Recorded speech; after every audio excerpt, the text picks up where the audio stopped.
and hear your true love's coming, that can sing both high and low.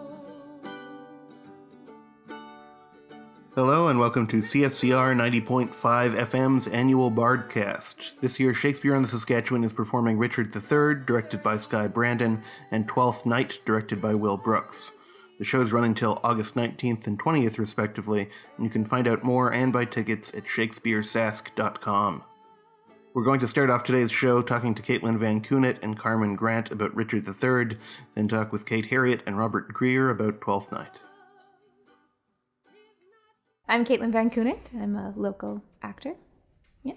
I'm Carmen Grant. I'm a Saskatchewan-born and raised artist, and I'm returning to Saskatoon to do my first summer at Shakespeare on the Saskatchewan. And Katie, you've done Shakespeare on the Saskatchewan a couple times. This is my second time. Okay. Yeah, my last time was back in 2011, so it's been a long time. Ah, cool. Yeah. Well, Shakespeare on the Saskatchewan usually does sort of like one tragedy or heavier play and then one comedy as well to kind of complement it. What's the experience like for you, I guess, to switch back and forth between those different sort of tonal requirements? It's nice. It's really fun and refreshing. And it feels like you're kind of doing one big play that fits together very strangely when you're doing rehearsals, because you're going from one scene with one director and then to another scene for another show that's completely different. But I think it is kind of a recharge, I think, for your creative juices. And For sure. Yeah.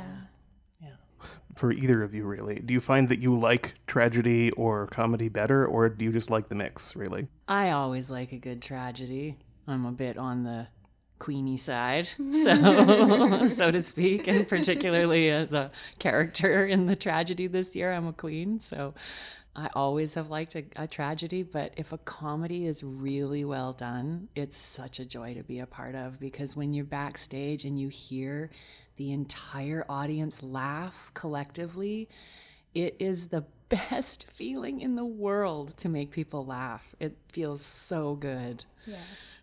Yeah, that energy that you get back from the audience is so exciting. Yeah, it's really marvelous. One of the things that's come up, at least in regard to Richard III, is there are a lot of like sort of Game of Thrones inspirational comparison stuff. Yeah. What's it like to work in something with that level of political machinations going on and that intensity? It's great fun. It's really fun because I get to be a guy, first of all. I get to be one of the dudes, like one of the bad dudes, which is really exciting.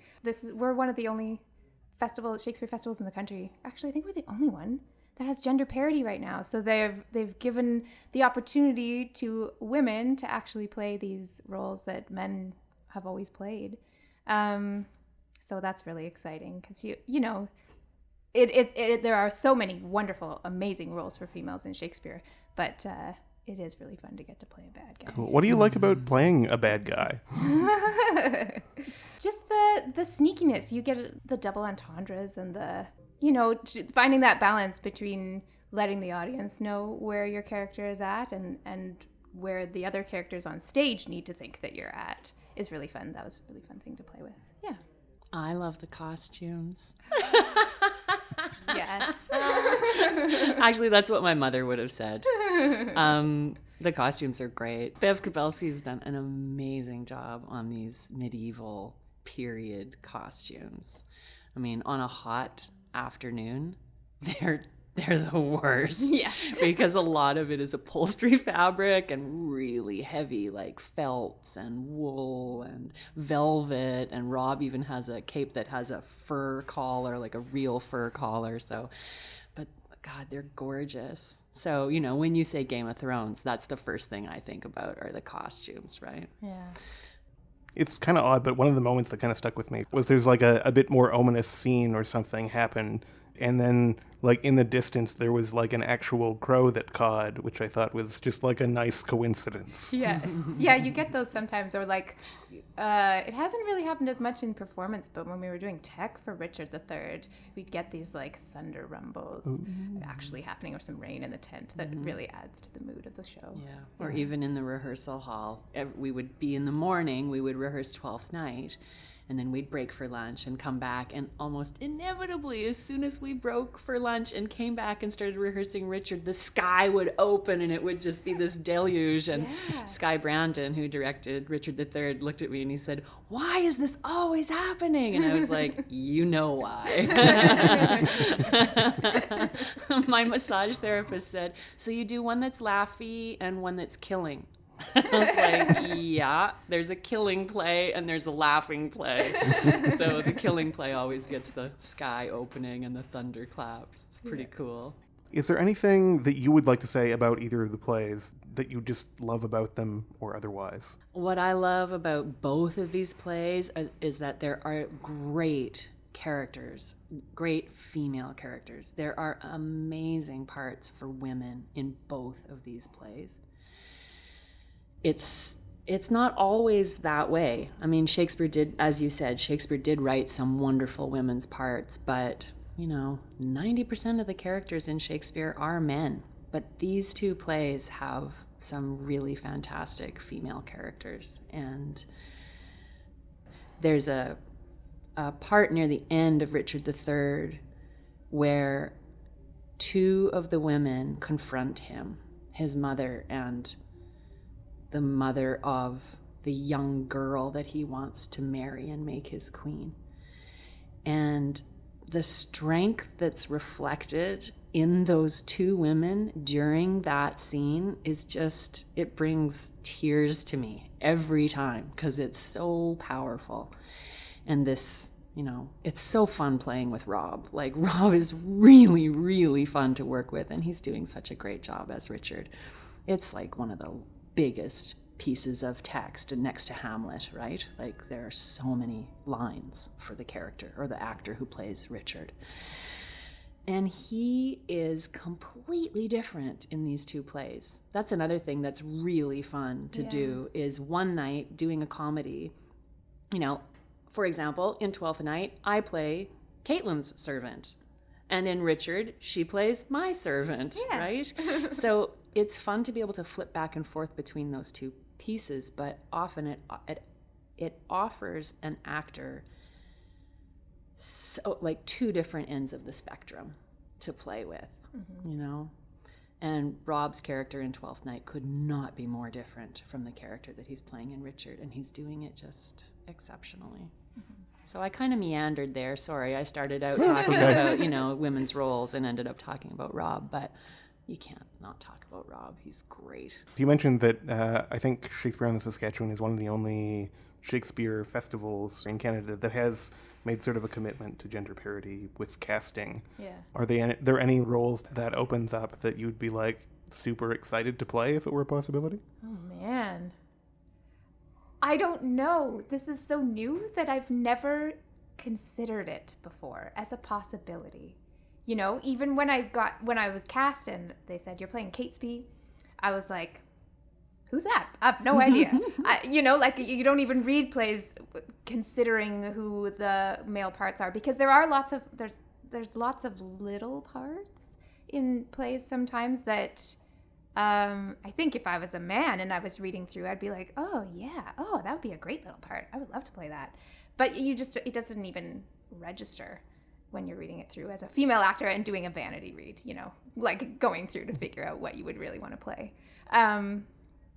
So my answer is, unfortunately, I don't know yet. But it's exciting now because now I want to go through and reread these plays and rediscover them. Yeah. Oh, come on. Hamlet's always one. I'm a bit long in the tooth now for Hamlet, but I always wanted to do Hamlet. Pretty great part. Yeah. Richard II also is a fabulous part. He kind of lends himself to a more female energy. Definitely. For sure. Richard II. Yeah. I actually just did a short film, really, really tiny, but from another Saskatchewan artist, originally from Weyburn and Regina, Alden Adair, who now lives in Toronto. Mm-hmm. Caitlin knows him. And Janelle Gunderson, who's also from Regina and was at Shakespeare on the Saskatchewan last season in Julius Caesar and Midsummer Night's Dream. Yep, she was an acrobatic puck. Yeah. We actually just shot a very short film of Henry IV, Part 2, and I played Henry, so the king. And Janelle played Prince Hal. So it's pretty cool. Yeah, it's pretty cool. Thank you so much. And is there anything else you want to say before, as a last thing? Please come down and see the shows. They're fantastic this year. Richard is, yeah, it looks amazing. Rob is so exciting to watch. And the way that he goes about, it is Game of Thrones-y. The way he goes about sneaking his way to the crown is really exciting and fun to watch. It is in poetry, but I think that you get the sense, even if you're a little bit nervous about, how you might understand it, you won't have a problem going through the story. We've had so many great comments from people in the audience, so don't be afraid. Yeah, don't be afraid. It's terrific. And they're so different from one another. Yeah. Twelfth Night is this rollicking, fun-filled, light-hearted, music-filled, tent meeting, it's really fun. And Richard is this very traditional, very tight, exquisitely costumed, full of poetry and drama, like high drama and politics. So it's super exciting. You're listening to CFCR 90.5 FM, and this is the annual Bardcast. Coming up next, we'll be talking to Kate Harriet and Robert Greer about Shakespeare on Saskatchewan's production of Twelfth Night. But first, we've got a song from the show performed by Kate on mandolin and Robert on guitar. To find out more about both shows, visit shakespearesask.com.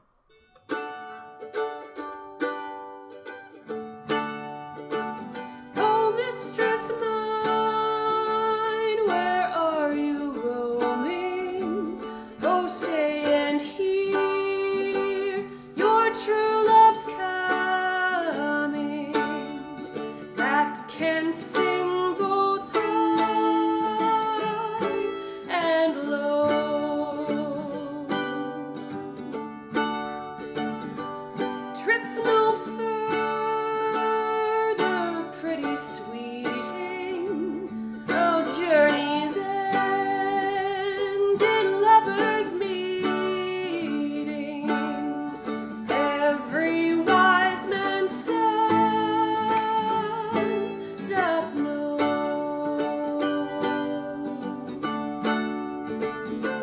What is love? 'Tis not hereafter. Present mirth hath present laughter. What's to come is still unsure. In delay there lies no plenty.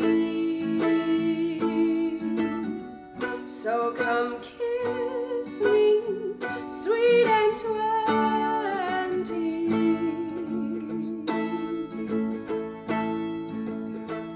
Youth's a stuff 'twill not endure.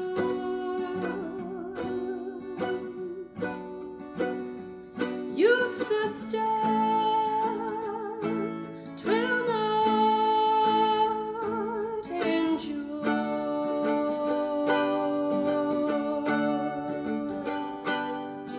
Oh, mistress mine, where are you roaming?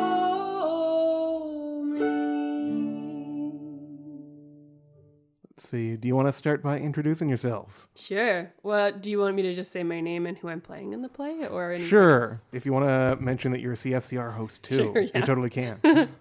Hi, I'm Kate Harriet, and you might recognize my voice if you tune in on Friday nights to Mama Mythespian, because I'm a co-host on that show. And I'm also playing Festi in Twelfth Night and Buckingham and Richard III. And my name's Robert Greer. I am not a CFCR host, but my cousin Peter is. So if you ever listen to Peter Greer's show, he's great, and I like him. He's my cousin. Hooray. I'm the music director for the show. So I play music during the play. I wrote some of it, I sourced some of it, and I forced actors to learn it. So what's it like to be a musician / music director / what is it like to, because usually these sort of media interviews involve actors for the most part. So it's cool to be able to talk to someone who does the audio portion of things on the radio. Yeah. What's the thing you do like? The thing I do was a lot of research and a lot of fiddling around on the guitar and the mandolin and the fiddle. And I also learned how to play the banjo. That was, I can do that. It's no easy task, but you did a darn good job of it. Oh, thank you.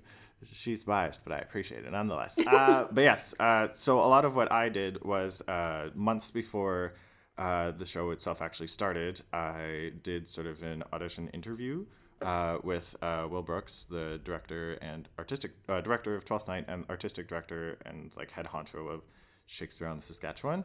And he sort of said, "Hey, I'm interested in doing a bluegrass kind of feel. How's that up your alley?" And I said, "Oh yeah, that's totally there." In my interview, and then I got the job. So a lot of what I did was research. Did a lot of listening. Woody Guthrie, yeah, great stuff. Oh Brother, Where Art Thou? Lots of fun. But we didn't use too much of that because it's not necessarily what I wanted to go for. But it was reading over the text. I ended up having a hand in sort of deciding, like a very small hand, deciding what went into the script and what didn't. And I got to pick some text for a couple of Shakespeare songs that were in the show but not actually specified. And yeah, I got to write some of the stuff, source some of the stuff from just bluegrass, classics, and put that in the show. And Will would give me a yes or a no or try something different. And we would. It was fun. And Kate also had a bit of a hand in this because we did some workshops. That was so valuable, having those early workshops to go through the music, learn some of it, learn about the style of bluegrass. There are kind of rules or guides to use when you're working in a bluegrass mode. And to get some of that music down pat before we went into rehearsals was so helpful because we have enough rehearsals at Shakespeare in the Saskatchewan, but you're doing 2 shows, and so it's packed.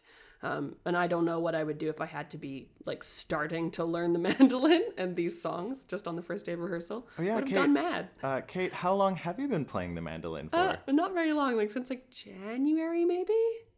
Yeah. Yeah, that's only sounds since right. January, and I thought I would be set because I play guitar and ukulele, so I was like, it's the same thing. No, not at all. It's strung totally differently. There are 2 of every string. And the frets are all small and tiny and ridiculous. So it was a bit of a challenge. So music is like obviously a pretty big part of this production of Twelfth Night. It seems like your character, especially Kate, gets to do a fair amount of not just acting, but sort of like emoting through music, if that's a thing. Yeah. I think a lot of the music in Twelfth Night was originally written to carry along the story and to illuminate some of the themes that weren't necessarily being talked about. And in quite a few instances, the songs that are written into the script are there for Festi to say something to a character that she may not be able to say just in normal speech. That's where a lot of Shakespearean verse is also built that way, to sort of through imagery and metaphor get a message across that you might not be able to say just bold-faced. So it's nice to be able to. I mean, with Festi, she's a fool as well, so she doesn't always speak in a straight line, and so there's a variety of levels on which I'm communicating at all times, and one of those sometimes is just music. Yeah, it's fun because part of what I get to do during the show is I sort of sit in my own little booth area, and I get to play music throughout the whole thing. So I get to back Kate up when she's playing It's Fest Day, and then I get to do some of the transition music. And it's always interesting watching the audience's response to the music because it's almost sort of like they forgot about this one character and it's the music, and then the character, aka the music, shows up again and they're like, oh yeah, I like that was great. Okay, moving on to the next thing, and then it comes back every once in a while, which is good. Yeah. But Kate's right, Shakespeare's words and language fit so beautifully into music because it's so descriptive, and it helps that sometimes there are rhyming couplets for those people who think that songs need to have rhyming lines everywhere. But it's no real shock that a lot of his text has been turned into music, and it's nice too that Twelfth Night has so much music already in the text that we got to pull from and play with. There is some music in the text itself, yeah? Mm-hmm. And you're kind of building on that partly, but also kind of branching out into and doing your own thing. Yes. What's it like to work, I guess, within those constraints? It's fun. It's also a bit of a challenge because there is certainly a tradition of how things are done. Like if you look up any of the songs, like in the play, there's a catch, which is sort of supposed to be a traditional English round. For our bluegrass purposes, it is not a round because that sounds very British and not very bluegrass. But there's sort of a tradition as to how these songs are done because there was music that has survived for so long that's associated with the script. Then there are some songs that are sort of more conjecture in that we have some music that we think it might be, but in the script it just says they play this song or else a song is inferred. Like some of the lines that Feste, Kate's character, has, and Sir Andrew Ogcheek, no, not Sir Andrew Ogcheek, Egacheek, but I'm thinking Sir Toby Belch, there we go. So Kate's character Feste and Kent Allen's character Sir Toby Belch have a few lines that are references to songs and they're supposed to sing them on stage, but we don't have music for that, so we sort of just had to make something up and hope it fit the style. Mm-hmm. And there's supposed to be a song played at the top of the show, or I guess the top of the second scene is how we have it, but no one's entirely sure what the song itself is, though there are a lot of different ideas of what it is. So what I did for this show is one of the songs that Kate and Kent reference in that same scene is called Farewell Dear Heart. It's an old romantic song, and not one that people know nowadays. It's not a real knee slapper that you hear on the radios, unfortunately. So what I thought might be good to do so that the audience was more familiar with it was have Anna Mazurek, who plays the guitar and sings wonderfully, play it at the top of the one scene where we needed a song to be there but didn't know what it was, just sort of that it kind of ties together. So it was a fun challenge of going through all this history and all this tradition of what is normally done in the play, and then saying, okay, what can I keep, what can I not keep, let's see what happens. It's basically just throwing a whole bunch of things at Will Brooks, and he would say yes or no, different, try this, try that, have Kate sing it, and have so-and-so sing it, and then we just play around. Yeah, we did, which is fun, and very in the spirit of bluegrass. I always say, have fun. I think it's a very important thing to do, but particularly with Twelfth Night and the fact that it's a comedy, and also just with sort of like the spirit of bluegrass and kitchen parties, the whole point of storytelling really is to have fun, both for the audience and for the storytellers. So we sort of hope we did that with the show, and I think we do a fairly good job of having fun. I spend a great deal of the show making eye contact with the audience and checking in with them, and especially when I'm singing, trying to connect and see if they're coming along with us. And for the most part, whenever I look at someone, they either wink at me, which is always jarring. It's like people's first instinct is to just give me a little wink. Or they're just like beaming because they're so excited that we're playing music for them and connecting with them. Prove me wrong if you want, but I feel like music and comedy go together really well. Yeah, because there's a rhythm to both, right? There's an innate rhythm in both of them. And in some of the songs, too, you have, especially in a song like Hold Thy Peace, which means stay quiet, which we sing at the top of our lungs. There is that duality of what we're singing and what we're doing. Or in some cases, a song will sound really upbeat, but you're singing about heartbreak and dying and bones and white flowers and stuff. And so there's all sorts of elements of comedy built into music, especially bluegrass, because it's got that funny banjo in it, and everything sounds a little wonky and a little off kilter. Yeah, and there's rules too, because there's rules to bluegrass, there's rules to music, and there's rules to comedy, like the rule of 3 with comedy and the rule of 8. If you do something 3 times or 8 times, it's funny, but anywhere in the middle, and it's not as funny. But you sort of see that in music as well.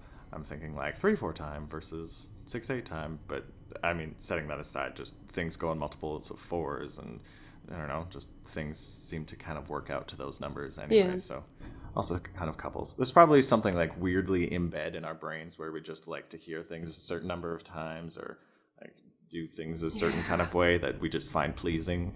And We need a neuropsychologist in here to tell us whether or not we're crazy. Is it nice to be kind of not just like comedic, but also like an actual fool in this sort of like classical sense? It is. Fools are intimidating to play because the language is so challenging.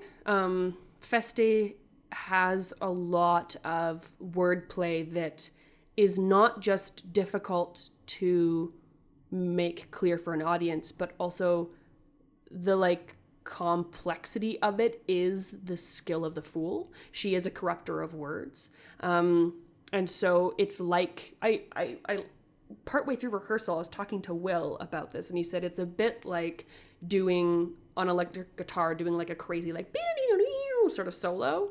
It's a bit like that, but with words. You're saying it to impress someone, even if they don't get the sense of what you're saying. And so as much as it is a joy to be able to say these words, it's been such a challenge to make sure that they get across. So many things I reference in the script aren't things that people know about nowadays. So many of the things that are funny back then are actually quite rude and inappropriate nowadays. I have quite a few disparaging things to say about marriage, which thankfully has continued to be the source of every comedian's back pocket jokes, which is great. The audience loves it when I talk about good hanging preventing a bad marriage. That one always kills. But I've played, this is the second fool I've ever played, and much friendlier to audiences. The other one was the fool in King Lear, who is not a super cheerful character and kind of has a really difficult job. I guess Feste, she's always trying to hold on to her job, as all fools must, but she gets to have a lot more fun in the process and a lot more success in keeping her job until maybe the end of the play. We don't know. I feel like I probably get fired at the end of this show. There we go. I think we're good for time. And Sweet. Thank you so much. Thank you. Thank you. Thanks so much for listening. This has been CFCR 90.5 FM's annual Bardcast. You can buy tickets to both Richard III and Twelfth Night online, as well as find out more about the shows at shakespearesask.com or through the box office at 306-652-9100.